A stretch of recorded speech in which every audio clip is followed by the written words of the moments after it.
Welcome back to the 150K podcast. I'm your host, Joe Graham, where we help take your dreams to six figures and beyond. Today, I have with me Chad Smith of Battle Warriors brand. Now, we've realized when we were talking a little bit before the show that we have a bunch of mutual connections and all. But Chad, for people that don't know you, and I don't know your story that well yet, tell us a little bit about your background, where Battle Warriors came from, and what you're doing now. Okay, so the make a multi-hour long episode short and sweet here, guys. What it is I am Chad. I'm Chad Smith. I'm the host of Battle Warrior Podcast. Battle Warrior Brands. I'm the owner of that. Also, I'm kind of navigating the term lone wolf into this stuff, and I'm gonna go full circle with how we're gonna explain all this stuff in It's a Ball. What happens in this industry? We could sit and we can, I'm gonna use the term puke it, but we're both sales professionals. So like you could puke the bucket, say you're doing all this stuff. Yeah. Basically, guys, the simple way of saying it is, like I say, I'm an author, I'm a podcaster, I'm a marathon runner, I'm a lifter, and deer hunter, northern redneck, the best way of saying it. I don't want to joke with that, but it's anything that involves the outdoors, anything that involves a rush. My goofy little term is I like my cars fast. I like my guitars loud, and pretty much what it is. But my basic term, to keep it short and sweet here, guys, is I'm the person that wants to keep people sober and show them what life is like after achieving one of your biggest battles in life, and that's kind of how I blended the term battle warrior, even though the term battle warrior is pretty personal to me, because if you guys Google the term, Chad, there's two definitions. It means battle and warrior. But the reason why it kind of just naturally progressed together was what happens. A lot of us that's in the self-help, professional sales industry, all that stuff. We have seasons that are great, and we have seasons that are bad, and that defines our growth. And for me, I had a lot of seasons, good or bad. I grew up, I loved the outdoors. So 13 years old, I started tournament fishing right away. I hit the road at 18 years old. It's actually 17 technically during the weekends, doing fishing tournaments across the Midwest. When I was with it, I was with people 15 10 15 years older than me. Pretty much they would take me in like a additional son. What ended up happening with this stuff though is during that time frame, what it is this was one of my first dreams, and I'm glad I ended that dream right now. It was a good sweet end, but I wanted the limelight of and I'm 37, but like growing up in the 90s, we had TNN and TNT. I'm sorry, TNN, the national network. Yeah. So like every Sunday morning, it would be, like Bill Dance Outdoors. It would be like 4 hours of just straight fishing shows and like Bassmasters and all that stuff. And I got hooked on the stage, the flash. And the thing with the 90s too is that you had the wrestling, so you had the swagger and all that stuff. So like anything that involved lights, cameras, action, all that stuff, I enjoy and I love. But at that time frame, I hit the road, and I was already, while I was in high school, doing fishing shows, doing boat shows, doing it all my own self direction into that. And what it is I hit the road young. So like 18 years old, I was already traveling. You're from Michigan, but like over to Bay City, Badenoch, and we're saying Michigan terms here, guys, but it's a Midwestern term, but Moline, Illinois. So I would put on, during the summer, I'd put on 14, 16 tournaments a year, on top of still having a personal life, on top of working. Just because I wanted to strive to be that professional fisherman that was always on TV, that always wanted to be at the shows, the ones that had the stickers and shit and wraps and you name it. But like tournament fishing was huge in the late 90s and early 2000s. It still is big now, but it went through a few cycles. But so like people were getting brand new boats every year. They'd have to delay the payments till the end of the year. Guys were getting, truckload of baits from companies. It was pretty much like and I'm gonna use the term, the real estate industry up until this year. So like, fast, unstructurable. So like you don't have a structure, you just go. And you end one tournament, you go drop $3,000 on fishing tackle. You go to the next tournament, and that ain't gonna work. So now you drop another $3,000 on tackle, and before you know it, you're wrapped up in truck payments, boat payments, credit card payments, and we could just go through it. But 20 years old, actually, it was I hit the peak at 20 years old, 21. Tried to balance both lives in college, and I wasn't the typical college people, guys. So like, I went through the tech. I went the old school way, went up to the 4-year way, and I'm not a 4-year student. And I'm gonna sit here and stay positive with that. For me, I'm a visual learner. I have to physically get into something. I have to dig into something. I have to create something. That's why I love the business world. That's why I love the entrepreneurship world. For me, you throw a book at me, and I'm gonna just hit myself in the head with it because I'm like, I don't learn nothing because I didn't know at the time. I have a comprehension issue when it comes to that stuff. I don't retain it. So yeah, being on the road, your addictions come with you. So like, and I was joking around with people, but like I started drinking at, I think I said 9 years old in my book, 9, 10, 11, somewhere in there. And we're both Midwestern here. We're both Midwestern people, guys. So he can probably contest to it a little bit, but growing up in the Midwest, your Friday night fishes are like the number one thing that people live the week before. So like they'll work the hard during the week. 4 o'clock comes, boom, happy hour starts, boom, Friday night fish starts. Before you know it, you're out at the bars till about 8 o'clock at night. 9 o'clock at night, you're done, you wake up, you go back at it Saturday or whatever the situation is. And that's a typical cycle that occurs in the upper Midwest.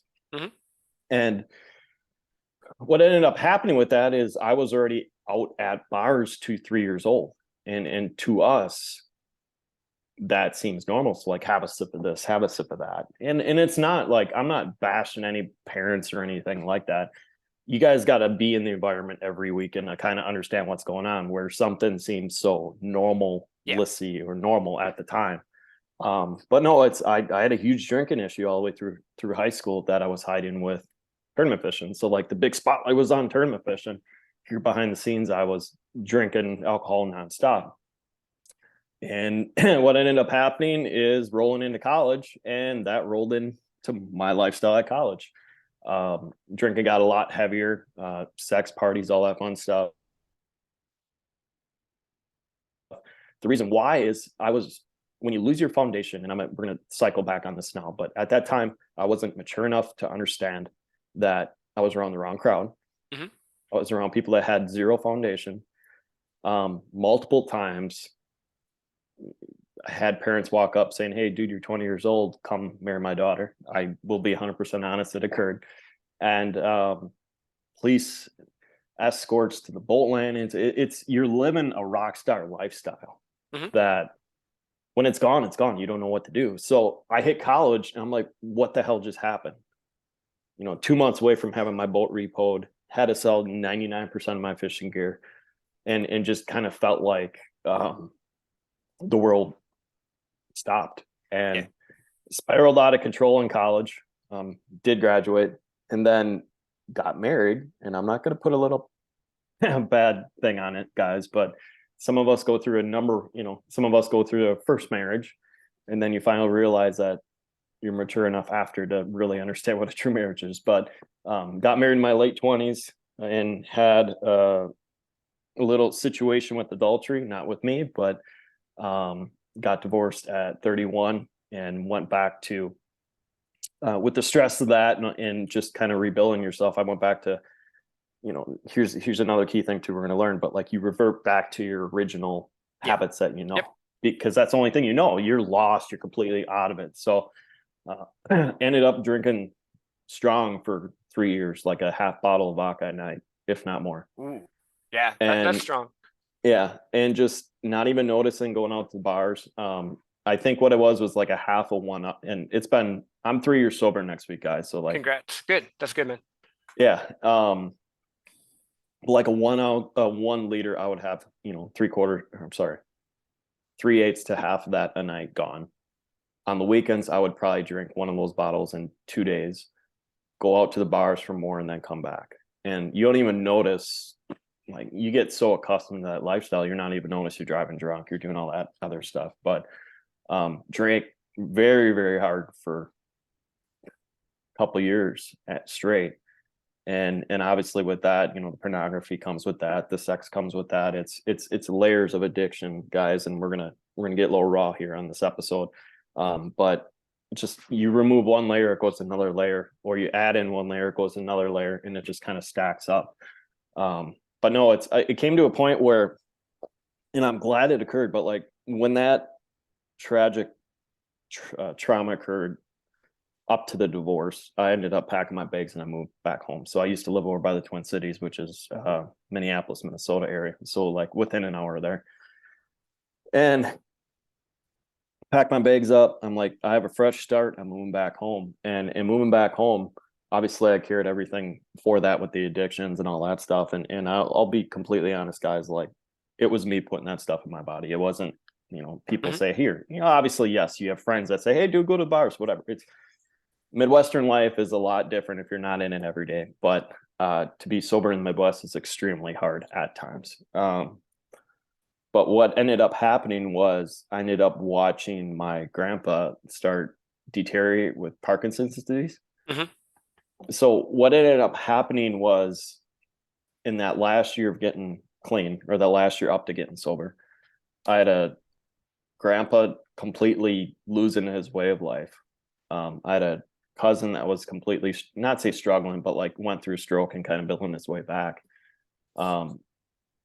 And then you have me who is 100 miles an hour out doing whatever the hell I want in an insurance industry. And guys, I love sales, but I was an insurance agent. Insurance is almost like a rock star lifestyle if you're good at it. Like there's money moving, you're out partying. It is what it is, guys. Like I removed myself out of the industry, but I just came to a point where I had to physically stop. Like I removed myself from the insurance industry. I removed myself, and I'm gonna joke around when I say that, but I went and mowed lawns for like 3 months because I knew I had to clean up. So I'm like, I had to just completely erase myself from the industry. And the night up to the night I got sober, but I did relapse a little bit. But like the first initial night is I went and took a 1 3/4 bottle, dropped it at my family member's house, and drank almost half of that night. And at that moment with the movements and stuff, and I'm not gonna see the facial gestures, but at that moment it was the deer in the headlight look where it's like, oh dude, you have a drinking problem in front of your whole family. Yeah. Yeah.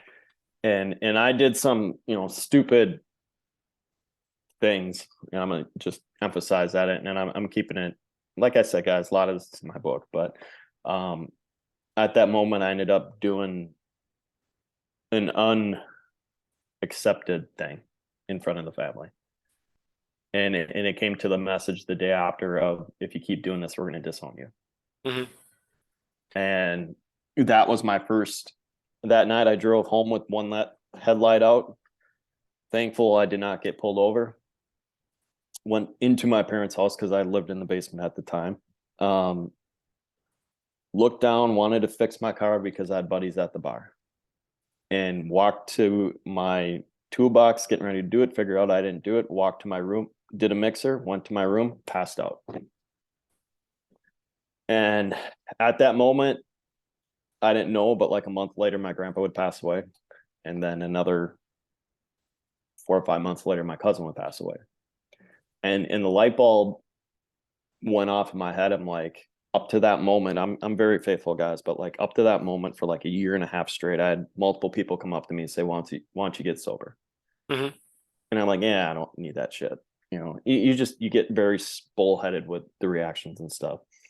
And at that time, and I'm still doing it now, but like I had daily Bible verse on my phone, and I could tell you up to 6 times I'd seen, I think it's Matthew 1:9, whatever, but it's be vigilant, be sober. And all you Bible people that know all your verses, don't yell at me too much if I got it wrong. But I didn't know the situation of what would occur after. So like once you remove something and you start getting on your path, guys, the devil's going to come after you, and the gates are going to open, and the flow of tests are going to go your way. And up to that first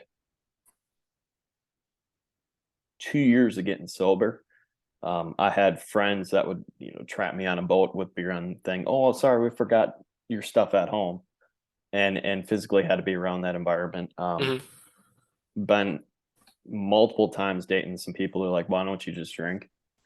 Had my cousin pass away, had my grandpa pass away. There's some other things in my circle that like suicides and stuff through like the neighborhood circle. And it ended up just a switch went off in my brain. And I'm like, I have to maintain sober. I have to be sober, because once you start removing yourself through these situations and these addictions and stuff, like I said, with the layers, like when you're drinking, that's your main layer, and it's a mask. But underneath that mask, you have your pornography, you have your sex, you have, and we have a whole list of stuff here, guys. And I deep down, I'm a sales professional. Like, I'm a sales guy. I love the sales industry. Currently, right now, the only thing I have in the sales industry is just selling myself. So like my own business and stuff, which I love. That's perfectly what I need. But what ended up happening is we just go. We go to the next rush. So like we would say, okay, hey, we're selling this big contract. Oh, I need it. And the running joke is, the dog humping the leg. What's going on? Why are you doing this? Don't give me this. Wow, why are you buy from me? You run so fast in this industry. When that fast stops, you spiral out of control, because it's a high after a high after a high after a high after a high. And what ended up happening is just my whole world. I never stopped. So like I give the analogy of an addiction of, you're driving in a car and the cops are coming behind you, and you're trying to outrun the cops. Yeah. And the cops are your addiction. And you ended up going right or left, or make the wrong turn, or hit the ditch, and all of a sudden, the whole ball of everything just kind of whacks you and tips you over and locks you up for a little bit. And the fancy way of turns is, guys, like, life hit me, and the big test of the switching basically my mind of saying, boom, like I need to fix it, and ended up just falling in love with developing self-help, developing. What happens is you have to strip everything down and rebuild yourself. Yeah. And I completely isolated myself for like 4 months. Thank God lockdown occurred. Because I got sober on November 25th, 2019. And I gotta remember these dates. It's been so long. And then lockdown occurred in Wisconsin, I think late February, early March. Yeah, early March is when it hit down here. Yeah. And what ended up happening is I wanted to move to Green Bay just because I love the entertainment and all that stuff. And funny thing is, I moved to Green Bay, everything was locked down. So I couldn't do anything, which is perfectly fine. And I ended up just getting around people that, at the a phenomenal local church, got my strength built back up again, got my faith built back up again, got to the levels where I need to get. I had phenomenal friends, and honestly, through the process of creating a podcast and meeting all kinds of great friends, I ended up getting called down to the city I'm in right now. And I knew that was a calling, just because how life was, life, God, whatever was pointing me down here. And I'm down here, but through the process with creating a podcast, you have all these opportunities of people that are in your circle now. So I entering the podcast world, everyone was podcasting during lockdown. And then all of a sudden you have everyone that's in the masterminds, you have everyone that's in this, you have people that are, authors, people that are doing just in general speaking engagements. So I ended up getting dropped in that world on an accident, that during lockdown, that I truly didn't know the whole big picture of it until now. So during that process, like I said, during that process, I created Battle Warrior Brands. I created Battle Warrior Podcast, which, funny thing is, originally it was called C's Get Degrees. going from average to extraordinary. And then you just work your way through, life, and you kind of keep it more simpler. But now I'm sitting here with Battle Warrior Brands, which is apparel line, talking about more of your perseverance and strength of overcoming something. We're kind of starting to feature the shadowing of like a lone wolf. And the reason why I say the lone wolf is in this industry, it can be lonely at times, and it feels like you're the only person that's growing. Technically, you're not. But what I want to do is I want to bring enlightenment of kind of that you're walking alone, you're doing it alone. Even though you're not, we're all kind of just feeling that we're like a lone wolf because we're going against culture, and it feels like the pack's not coming with us, even though technically the pack's coming with us. Yeah, but that makes some sense. So let's break some of this down, because you just gave us a lot, like the path that you went and everything. So my first question or thought would be, because most people that are entrepreneurs, we were talking about this before, they're entrepreneurs, sales professionals, we're addicted to that high. We're addicted to that rush, whatever that is. It could be alcohol, it could be sex, it could be sales, it could be whatever it is. But when you started to come out of it, you mentioned a few things. One, you had a local church that you went to that helped you. So you had a system in place. So for people that maybe are dealing with addictions and all, and they're like thinking, well, how did you get out of it? Like, it's not just, and tell me if I'm wrong, it's not just that you just stopped. There was people starting to say, hey, dude, you're drinking too much. Hey, man, there's this going on. You start having the circle do that. Then you came into a new circle. And it was that like one of your biggest keys was finding a right group of people that wasn't going to catch you on the boat and try and hand you a beer, that type of thing? Or how did you get out of the addiction? Because I'm sure people are wondering that aspect. So at the beginning, like the original moment is I had the person that actually hinted at my first get sober, and she was a girl that saved me back in the day, and I kept me wanting to drive the car off the road back in the day. We'll save that for a different story, but that same person ended up being my first initial check-in. So like she was my first accountability partner. So like every day she'd be like, how you doing, how you doing, how you doing? And I owe her gratitude for everything, man. Like I can go through the whole, she can have any money she wants. I mean, it's just the life lesson, what she caused and how she saved me, man. It's endless. But so she was the first accountability. So now what I knew at the time is I didn't know I had this much self-awareness. I kind of knew it during marriage counseling, but I didn't really get the brief. That was just kind of like a surface of how self-aware I was. I knew at the time that I'm a busybody. So like I kind of looked at it this way of saying, I'm 2 months sober, or a month and a half, going in lockdown. I can't sit still. I know I can sell. I know I need to do something to kind of get my mind off it. So like I was all in on eBay for 3 months straight, hustling stuff, going to the store, figuring something out, getting some side cash, just whatever it is to kind of keep my mind filtered and kind of occupied. During the move after that, I went to the local church. It ended up being the pastor there had a huge addiction issue in the past, and multiple people kind of came forward, and I had I call her church mom, but like a church sister, a church cousin, whatever it is. Yeah, I got you. We just a circle of females that I know that would whip my hind end if I would start drinking again. At that time, when I knew I was doing the eBay stuff, like I said, I isolated because I had to analyze, figure out who was exactly at the time going to be troublemakers. Even though at that time I didn't know, and I'm going to give you guys a real hint. There's going to be people that are going to be on your side up until a certain time when you're outgrowing them. And then you're going to wake up and realize that they weren't on your side. So there's a lot of them that were adjusting their lifestyle, and then they got sick of it because they weren't doing what they wanted to do. But the true ones come back. Well, people are in your life for a season, and sometimes you need a break from them so that those cycles that you're used to falling in with them aren't there. Meaning, like, I have friends that I still stay in touch with, but we don't hang out like we used to because I've outgrown them. I've gotten stronger. Where I'm going, where I'm putting my life now is different than theirs. It doesn't mean that theirs is wrong. It's just, it's not going to work for me anymore. It's not going to serve me. And really, it's not going to serve them. Because at the end of the day, and I know we've talked about you're talking about the lone wolf thing. It's extreme ownership. It's owning your stuff and what you're doing in the life you're building. You can't ever make like they couldn't make you make decisions. They would try to influence it, but it was your decision at the end. Same thing. Eventually, you outgrow people. Exactly. And the emphasis, like I said, the lone wolf is, and Andy Frisella says it straight out, like when you're leveling up, there's like a gap between each level.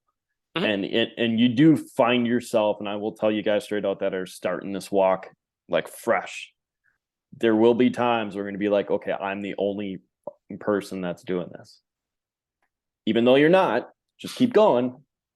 You're going to feel like that. So that's where the term lone wolf kind of developed in my head, where it's, I have a friend that, I call her the unicorn. It just, we have these, goofy little nicknames for each other, but we're all entrepreneurs. We know that, everything's done, but on a Sunday night, we rather have a football playing in the background and do work, Mhm. either in our office or whatever. It's just, we're nonstop workaholics that we love what we do.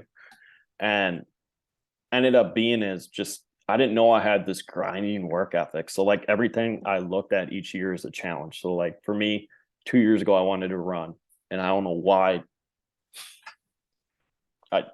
I'm hooked on it now, but Yeah. back in the day, I ran cross country in high school and I took 20 plus years off. Yeah. And I got you. some girl trash talked me into signing up for a half marathon. Mhm. And I missed beating her by 2 seconds. Yep.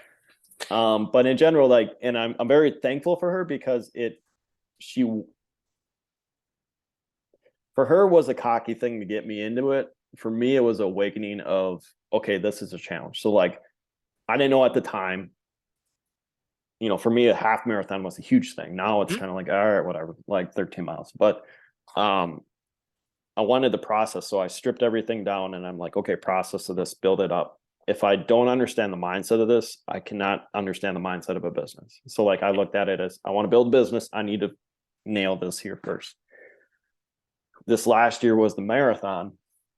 And it was the same situation where it's like, last year I got hurt because I ran too much with the half marathon and races and stuff. I'm like, okay, I can't do that. So now let's analyze a little bit and say, and I'm not an analyzer here, guys, but for some other reason, when it's something I want to grow with, I You can become an hyper analyzer, focus on it. Yep. very Mhm. hyper focused. And I looked at it as I'm completely grateful that I was hurt starting this year, because I literally started doing one lap around the YMCA upstairs for 1/10 of a mile, started from scratch because I physically had a bruised meniscus. So I couldn't go wide open right away. So I physically had to start over, Mhm. grow through rehab, go through everything, and then ended up finishing my marathon here in late September. So now I'm kind of lagged right now just because I know I have a race coming in January, but next year's going to be the ultra marathon. And I'm, Mhm. like I said here, guys, I'm not a runner, and everyone can laugh, be like, bro, you're doing an ultra marathon, you're a runner. I'm like, no, I'm not. For me, it's a challenge because it's every year I know I need to get myself uncomfortable. Yeah. And for me, I know, and you get it too, when you start doing self development and self education, you just start growing and growing and growing. There's natural separators that you start noticing. Mhm. And it, for most people, it's a 10K or like a half marathon or a marathon, whatever. And I was joking with people in our circle. I'm like, I need to run an ultra. And I would say publicly near in the town, everyone's like, are you nuts? And then the light bulb went off. It's like, dude, you're starting to separate yourself. You're Yeah. starting to get it. You're getting to the next level of the professional. You're getting to the next level of the 1%, the 0%, whatever it is. So now I look at these opportunities as saying it's an opportunity for me to grow. Mhm. Well, and I think it's learning how you operate. Because, like you said, you learn by doing things compared to some people might learn by reading, some people might learn by watching videos. You learn by immersing yourself in it. And I think with the athletic stuff, from just what you're saying, that's a way for you to get into your zone. And it probably helps you with your business, with your branding, with everything else you're doing, because now you're in movement, and movement opens up the neural mind paths and all the different things there that as an entrepreneur we need to be successful, and entrepreneurs are different. They go into the world and they go to the future, like Alex Sharpton says, and they create something and bring it back and demand that it's there. And it's just a different we're wired different. Because like you said, once you get something that you can focus on, you're 100% in. But if you're not into it, you're 100% not, would be my guess. Absolutely. Like I'll feel it out for a little bit, but for me, Battle Warrior Brands, it at the beginning was actually a supplement company, and I love my supplements. I love working out. But what ended up happening is just naturally I didn't pull that direction. So like I was out local shows and all that stuff, and whatever it was, people weren't venturing that way. They were going towards my apparel. And Mhm. and finally I just hit to the point, I'm like, why am I bashing my head against the wall trying to Yeah. get this thing to work? And I just flipped it into apparel. And for me, it's more natural because I'm creative. I Mhm. enjoy this stuff. Um, Now we can go into layers of saying, okay, hey, you need to learn email marketing. You need like there's a whole bucket full of stuff we can learn about business just running with an apparel company. But for me, it's I need to be creative. Mhm. I need a challenge. I need to grind. I call it grip and rip every day. Yep. Um, I do take off Sundays. I just do yoga Sundays, but pretty much I'm on a 2 day pattern when I feel like it. I say when I feel like it. No matter what, I work out hour and a half, 2 hours each day. No matter what. I know when I'm on peak performance, I have to wake up and do 20 to 30 minutes of yoga in the morning right Mhm. away. And then go all out during the day. And then after work, I have to work out for about an hour, hour and a half to finally get like all the gas out of my system, get all the energy out. And then after that, I know I can work for 4 to 5 hours just nonstop. So I barely sleep here, guys. I sleep about 5.5 hours, if not maybe five. Um, but the peak performance of how I'm operating right now on 5 hours was way better than 7.5, 8 hours. Yeah. Well, I mean, it's building life by design. It's finding out what works for you and what season you are in your business too. A lot of people maybe they're like, well, crap, I can't do all that. But there's certain needle movers and stuff that they can do each and every day. You've just found a system that works for you so you can be at peak performance. Everyone has different, there's no like magic formula. The formula is the formula that works for you, the one that you're going to do consistently every day. And I like that you're open about it and you're moving it. So the shift from the supplements to the branding or like the apparel, was that just like a market shift? Like people were buying the apparel, they weren't buying the supplements, or how did that happen? Um, that's part of it. But what ended up happening is okay, and I'm gonna use a typical day. What would happen if I had all three of them? I would go figure out I want to design something instead of me saying I want to go visit the store for supplements. I want to design apparel. Hmm. So like no matter what I wanted to do with the supplements, my mind went to apparel. Yeah, So gotcha. for me, it just felt like I was trying to take a 2 ton wagon and try to push it uphill. Hmm. And yes, business guys, we get that. But to me, no matter what, I felt like my energy was deprived on top of running and just too much on my plate. Down the road, can I go back to the supplement industry? Yeah, I left with good terms with my suppliers. I love them Hmm. to death. They did great things for me. Currently at this time, no, just because we have such a limited energy to try to get everything. Um, who knows? I mean, if I keep doing like this endurance stuff and CrossFit races or obstacle races, what they call Yeah. them, who knows? But at the moment, I felt like I was completely draining myself of energy, and Hmm. naturally in the market, I would come up with the designs.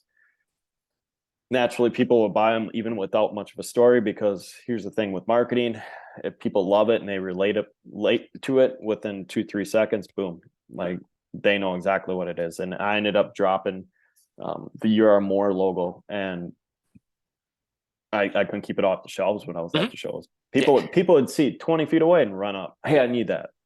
And are you like when you're doing it? Because I know we were talking about the addictions and stuff before. Is that like the story behind the apparel brand? Because every apparel brand has a message or a meaning. Like I'm wearing Matt Vincent's hate brand right now. It has a message and a meaning. With Battle Wars, is that kind of what people have like in mind, like breaking free from addiction, or what is the vibe of your apparel brand? So for me, what ended up happening is with the vibe of this is it's the people that came out of the shadows of that went through something, Hmm. and whatever it was, the mental health stuck on it. And what ended up happening is people are feel more um proud and just acceptance of going through. And I'm doing photo shoots with, a few girls and stuff in the local that were friends of mine. And we started talking about my story, and she's like, I get it. And she's like, you went through this? I said, yeah, I went through this, the addictions, the mental health, whatever. And she's like, thank you. I'm like, what do you mean, thank you? And within like a stretch of like 4 months after that, she got promoted. She worked harder. She smiled more. She started modeling again, like just in general. She's like, you're one of the few that actually raised your hand and say I went through something. Mm-hmm. She's like, everyone hides it. So for me, it's more of like I call it perseverance with battle warrior, but we go through a battle no matter what. And we ended up developing ourselves into a warrior. Yeah.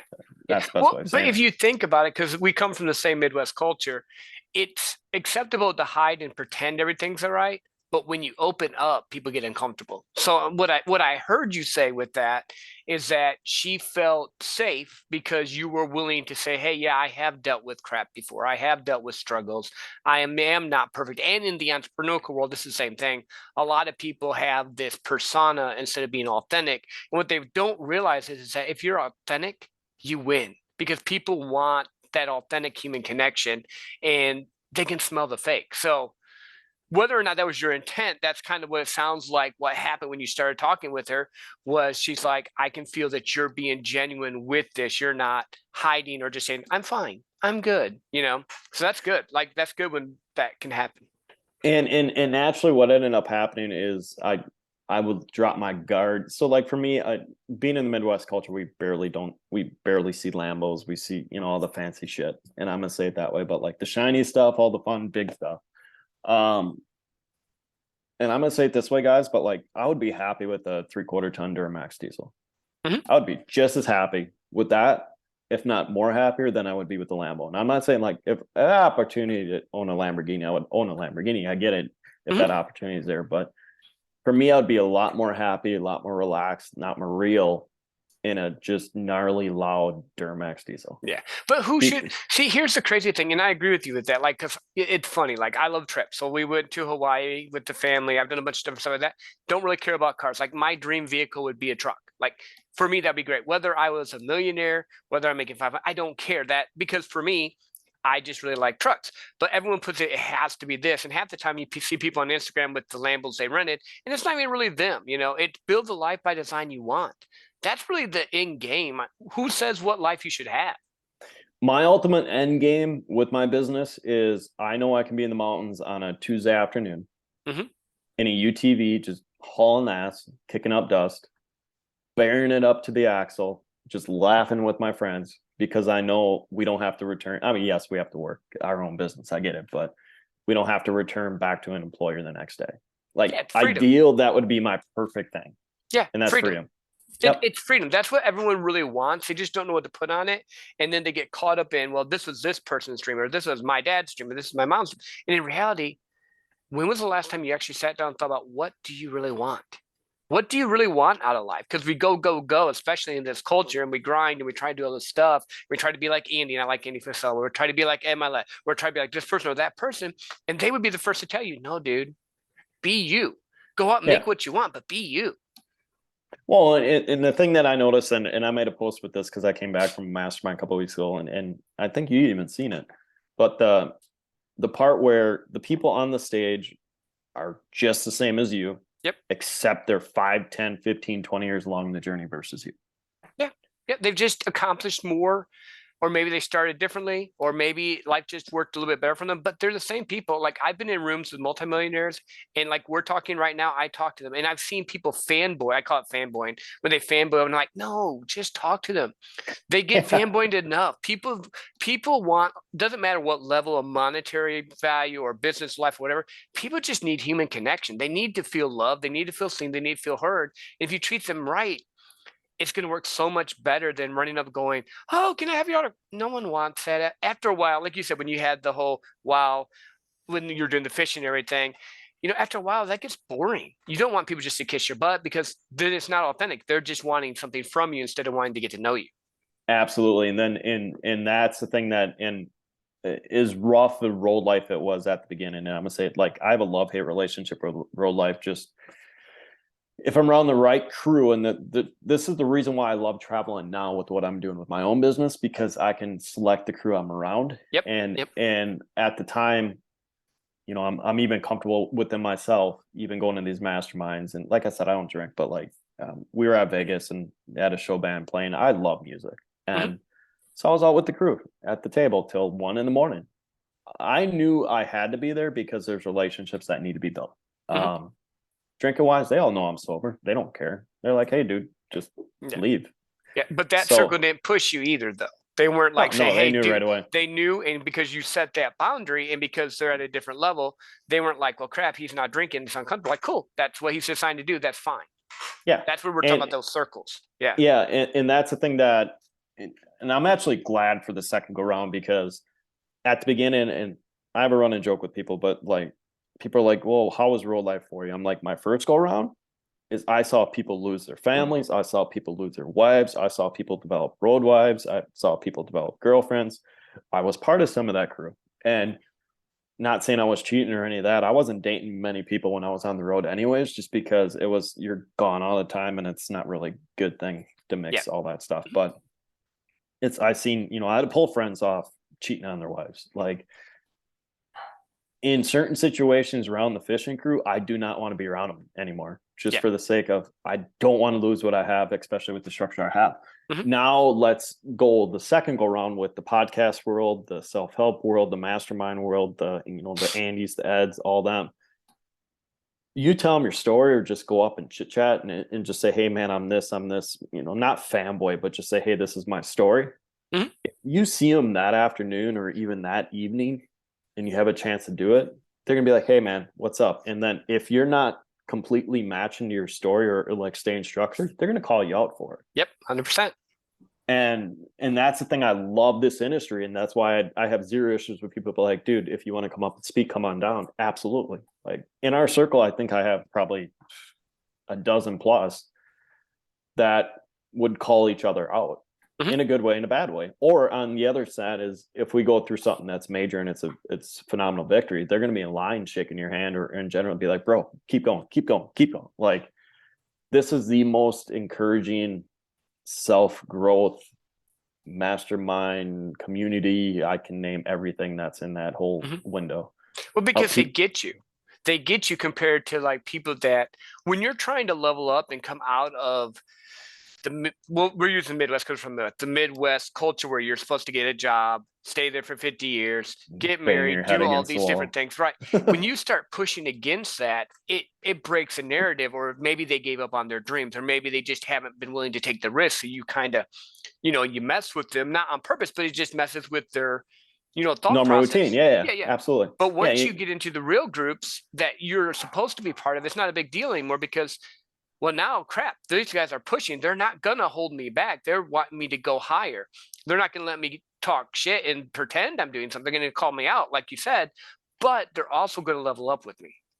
and the funny thing is, and I never noticed this because I think a lot of us went through the same thing, that got divorced. And I'm gonna say the people that were divorced in the Midwest is, you go to school, you get a job, you get married in your late 20s, you buy a house, you have a kid, you settle in a stupid town. And I'm not saying it is what is just a normal routine in the whole United States, but in the Midwest, it's very hard because it's traditional. You have to do this. You have to get a union job, and we're not going to go too far into that. But No. I ended up going through all those phases, and now during the time I was growing, I'm like, and you could just see people in big time right now, guys are having this extreme issue with this. And that's where you're seeing like Bedros and Ray and all those guys bringing out like the Squire project, and I'm Mhm. misquoting them. Garrett's got another project out. Yeah. No, I know what you're talking about, where they're doing like a rite of passage for men and stuff, and for Yeah, boys. dude, Yep, yep. they're the dudes are being dudes again. Yeah. And that's the thing I'm noticing, especially here locally. Like we get, if you're not out of the circle, so like you're not in our circle, guys are absolutely fucking losing themselves. Mhm. Well, there's an epidemic on it because the culture for so long has been guys cannot show emotions. They cannot do anything but like I remember my Midwest thought you can either be angry or happy. That was it. Like you can't do any of the other things. And then with how the world's been, a lot of guys feel lonely. They feel unempowered and all. And now I see, like you mentioned, Bedros and other people coming in, having groups and helping men, because I think for the longest time, as a whole, they've been neglected. They're told, go do this thing, but you're not worth it. Everyone else should be put in front of you. Go do all this stuff. And it's hard for people to understand if you're not going through it, because ladies have this, well, they talk to each other, at least maybe they have their own issues, but they'll communicate, they can express all the different emotions. Yeah, wine night or Yeah, coffee night or whatever it is. Yeah, yeah. yeah. But guys, do guys really even have a group? Like, I know I'm in a group, I think I sent you a link to it, with our buddy Eric Allen, and it's just like this men's Christian group that I joined 3 weeks ago, and I'm like, holy crap, I didn't even realize I needed it. And I have a good circle, like I have a good network of a bunch of people that I'm with, but I'm like, I don't have a group of guys, and I had missed it for a while, where I can actually just talk real and not have any of the, oh, you didn't do that right, or you didn't do it. But they all are like supportive and believing me when we guard that group. And I think that's something huge that men need for sure. And that's the thing I noticed last week too, because I was around. We call it Propel, but it's the young professionals of the chamber in our Mhm. local area, and ended up being. And I'm explaining it, and I'm just talking to this one girl. I knew her son anyways, and I'm like, I want to explain it this way, not as an arrogant way. I said I want to explain it as an issue that we're having as males. I'm like, I don't have any kids, so I can go do this whole routine of what I'm doing. I got I, I didn't have that opportunity my first I had the opportunity, but it didn't stick. We'll just use that and leave it that way. But her son's absolutely great person. And that's the thing I'm looking here, locally. All these husbands that were phenomenal dads, they do everything during the summer. So like the building something around the house, they're providing. And all of a sudden when October comes and they're not deer hunting, so like there's no additional Yeah. hobby to overtake, they hit the wall and they're like, and all of a sudden they're like, what the hell do I do? Yeah. Because the providing is done. Mhm. And like I told her that straight out. I said, I just want to help guys be guys again. Like, dude, go to the shooting range. Go have a friend that's got a jacked up truck. Just not say be a redneck, because that's a typical, term across the whole United States. But like, guys love just getting dirty and just in general, just going fast, loud guitar. Yeah. Like a dude be like, hey, I want to go watch a Van Halen cover band. All right, cool. Let's go. So for me, it's trying to find, and my saying a couple of years ago was change culture, especially when I was sober. I'm like, I want to make sober great again. I don't want to go back on 45 again. But what ended up happening is just it's people aren't escaping this. Like guys that need to escape that shadow, and they're not escaping that shadow quite yet. Yeah.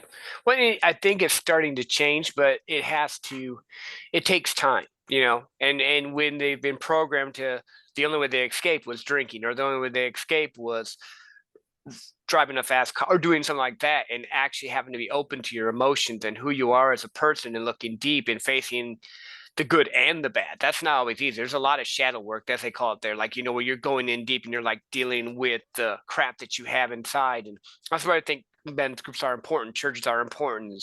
Networking events are important. Masterminds are important, because you need that support group, because the lone wolf will die if he doesn't have the support. Like, I understand there's times we're going to have to grind and do our thing. I agree with you on it. Like, I love wolves. I'm great into that. But in this world, you still have that network or that group of people that are there. Because like even you said this earlier ago, you think you're alone, but you're not really alone. And that's why you need to have these connections and these people that you can talk to, whether or not, like, I have some of the dearest friends ever, and they're online. I've never met them in person. Some of them I've gone, like I went and visited my friend George Bryant at his event in October. I met some of my friends, but some of my best friends that I talk to a lot, I've never seen in person. But like, I'll get on like a video call with them. I'll get on the phone with them, and all because it's just finding that right connection. Yeah, and absolutely. And I can go through a whole list of guys out west of Denver that have been phenomenal. And I'm gonna say Houston and Dallas. So like, I never noticed how much Pennsylvania influenced, because the group I'm in a very well-known group in Pennsylvania. And a lot of those guys, and I'm gonna connect the dots here, guys. So as a listener, it's gonna be very tough to if you're trying to connect the dots, just bear with me. Everything's webbed together. So I'm just explaining it this way. So like, you join Mark's inner circle in that. I'm sorry, you join Mike's inner circle. In that inner circle, it's everyone that's part of Apex, Arte, Mark Evans, DM, even some of our groups that we're part of, 365 Driven. And all of a sudden now you kind of go up into those, be like, okay, so who's all part of them? Well, now you start noticing there's overlaps. Yep. So like there's people in that group, that's part of this group, that's part of this group. And you can technically outgroup yourself. I'm gonna say it that way. But and ended up happening is the same philosophy is the same thing on each group. That we want you to succeed, we want you to be the best person you can be physically, mentally, spiritually. We're gonna celebrate your wins. When you're down, we're going to reach out and say, hey, dude, like the accountability in these things are absolutely insane. Obviously, the more you pay, the more you play. I mean, there's a, pay to play type of phenomenon. And also with these levels groups and I'm going to say over and above Arte, like I know there's more over and above Arte. I already know that. Just, I don't know what they're called, but I think Mark Evans brought out saying that there's a few of them that's like 100 grand plus to be part of. Yeah. Well, there's different groups for different levels of people. And then when you network, like I network with a lot of different groups and I have friends in pretty much every single group that you have that you listed. Like I've had Tony Watley on my show, 365 Driven, great dude. Amazing people. Yeah. And it's just getting around them and connecting with people that are like you, because the world can be lonely, like we said, and people don't think like we think. So you will a lot of times, and again, it's not that they're normal, it's just what they live for their lives. What we as entrepreneurs and sales professionals do will challenge the person that's normal. Like I can't just come home every night and sit on the couch. I used to be able to. Used to be able to get off of work, come home, sit on the couch, and now I can't. Like I have to be doing something. I like there's something inside of me that says no. You need to do more. You need to do impact, or like I'll go sit up by my fire pit, or I'll go for a walk, or do something because it's like I was telling my wife this. I'm again big football fan. Love Michigan. Like I'm a football fan, and like this year I've been watching less football more and more. And I'm like, okay, I'm leveling up more because now I'm not drawn to. Not that football's bad. I still like it, but I'm not drawn to sitting there Friday, Saturday, Sunday, spending hours on end. I'd rather be reading a book, doing a video, doing a reel, spending time with the family, just different things. And I think it's just that level up process. I was to say thank you for one of our friends introducing me to Podmatch. Yeah. And the reason for that is, guys, during the football games, like Sunday for me, it's building my routine for the week. So like Sunday for me is a key day. I do not chill on a Sunday. I do a little bit, but not like I go to church, I come home, I meal prep, I get my weekly plan situated. So like for me, I love my Sundays. Saturday is my chill day. If I'm not deer hunting or fish, something just to kind of get deer hunting and that type of stuff can be chilling too. Yeah. It's still fun. Yeah. So for that sake, like my Sundays is I'll just turn the Packers on audio. I won't even have TV on. I won't even think I should sell this thing. I haven't turned it on in months. But when it comes to that, is I'll listen to that and then I'll be on the computer either editing podcasts, do all my marketing stuff, whatever it is. So like I look at this now with the how alert I am, time blocks. So like I'm doing this. Okay. Coming December 9th, I know I have 8 hours off for PT day, except to burn it. So, all right. So how many podcasts am I going to do? How many working out I'm going to do, whatever it is. I just know that time management, even though I'm not really anal with it, but I know at this time within 15 minutes of the situation, I need to work out. Like I said, you had a reminder of thank God for Gmail calendars, but reminders of you're working out 30 minutes, you have a podcast. Yep. And for me now, with my podcasts, interviewing people or even being a guest, I just pick 2 days because I have like 18 episodes I need to edit to get out. Yep. I'm not far behind. With you. Yeah. So like, I'm like Wednesday and Fridays are my only recordings, with special reservations on Saturday. So like someone in my circle will be like, hey man, I only have Saturday. Like on my calendar, I have Saturday like blocked off. Yep. I'm with you. Unless it's something special or someone's like, hey dude, I only have Saturday morning. Yeah, absolutely. Like I will make time for that situation. But yeah, I blacked out these certain time frames. I know at this time, like Monday night's my men's night. I know it's not, we're not being like such a robot with it. It's just a system that we know that works. Yeah. Well, it's life by design. It's building what you want. It's making sure that you're moving all your, I would call a needle mover in your business, in your life, in your faith, in your family, in your friends, in your time for yourself, the whole 9 yards.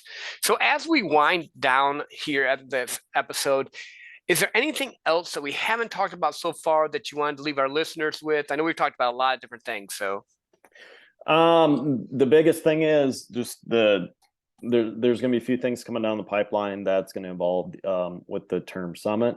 It might be a hint that's going to get developed in the next year. And then also like the men's group, I'm going to be sitting here. There's a lot of stuff that if there's something in this episode that you guys want to look further into it, like I said, I did glance on everything, because if I went on all the details, it'd be like a 5-hour episode, and I don't want to go down that route. Yeah, I'm with you. But like multiple ones at that point. Yeah, with some of the stuff here, guys. So like with my book, with my podcast, whatever it is, just reach out to me at battlewarriorbrands.com. And there's gonna be new stuff coming down the pipeline. With always, I'm on a crazy podcaster, so like I'm always on episodes, if not creating episodes. There's way too much shit that I can run out of time with, and I'll just answer it that way. But it's brand new things coming down the pipeline: clothing, brand, Black Fridays. On top of there's gonna be some speaking engagements coming next year, or creating them. So here's a term I want to tell you guys straight up. If you're gonna sit back and want something to happen, and you reach out and you're like, why am I not getting the result? This is where my brain went to. Physically right now, I need to get more speaking opportunities. So screw it. Create my own summit, create my own live events, whatever it is. And that's the hack here, guys, because then you can get your video done, your what's that 2-minute reel or whatever. I don't know. Yeah, the reels and all the different stuff. Yep. You have content. Yep. Yes. And it's just more about the content and the people and the value and stuff. So that's where my brain went this year, where I'm like, I need to create more. Good. No, I love it. Thank you again, Chad, for being on the show. And for everyone listening, share this episode out with friends, family, people that can benefit from it. And when you get a chance, if you can, like, rate, and leave us a comment. We read them. We love them. And until next time, keep being amazing. And thanks for listening.